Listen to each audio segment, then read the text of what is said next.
Covid काल के बाद सोचा कि जो जहाँ था वहाँ ठहर गया, यानी कोई घूमने के लिए या कहीं पर भी फॉरेन गया होगा तो उसकी सबकी फ़्लाइट बंद हो गई, तो वो वापस नहीं आ पाया। तो वो आपका जो धार्मिक जो कार्य था वो सब कम कर सकते थे, ऐसा सुना था। इसके हिसाब से हमने ध्यान केंद्रित किया कि कुछ ऐसा ग्रंथ बनाए कि भाई वो लोग 24 आवर्स अपने साथ भी रख सके, ऐसा कुछ बनाना है। फिर हमने श्रीमद् भागवत गीता के ऊपर रिसर्च किया, उसका अनुवाद किया, सब हमने ही करवाया है सब। और ये सबसे छोटी भागवत गीता इसके हिसाब से बनाई है, आपके पर्स में भी रख सकते हो, इतनी छोटी बनाई है।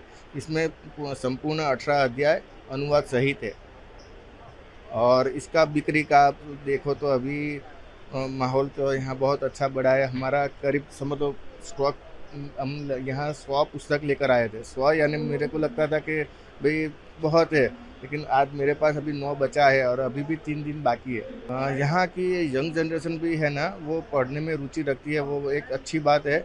और हम सबको वही बोलते हैं कि आप पठन में थोड़ा अपना समय बिताइए, क्योंकि आज की जो जनरेशन है फेसबुक व्हाट्सएप में तो थोड़ा क्या होता है कि उसमें प्रूफ नहीं होता है, सब गलत है ऐसा भी नहीं होता है, लेकिन जो पुस्तक होती है ना वो उसमें एक जिम्मेदार व्यक्ति लिखता है। तो इसके हिसाब से पठन में सबका रुचि है। यहाँ की पब्लिक भगवत गीता के ऊपर यंगस्टर्स भी बहुत उसको फॉलो करे और बूढ़े बुजुर्ग लोग जो आते हैं वो भी उसको पसंद करते हैं। मोदी जी के ऊपर लगातार कई सालों से गालियाँ गलौज चलती रहती है, वो आज के दिन भी वो चलती रहती है। लेकिन मैंने 2019 इलेक्शन से पहले वो देखा कि हम गाली गलौज क्यों करें। हमें जिस व्यक्ति को पसंद नहीं करना है तो उसके बारे में बात ही नहीं करनी है। जैसे कोई भी व्यक्ति मुझे पसंद नहीं है तो मैं उसके बारे में बात नहीं करूँगा, उसको गाली देने से मुझे कोई प्रॉफिट नहीं होना है।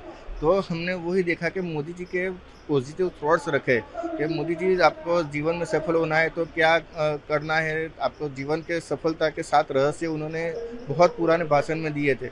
और कई दृष्टांत उन्होंने भी दी है कि जो बच्चे लोग को पठन के लिए प्रोत्साहित करते हैं और आगे आने के लिए प्रोत्साहित करते हैं कि आप पठन करके इतना आगे आओ।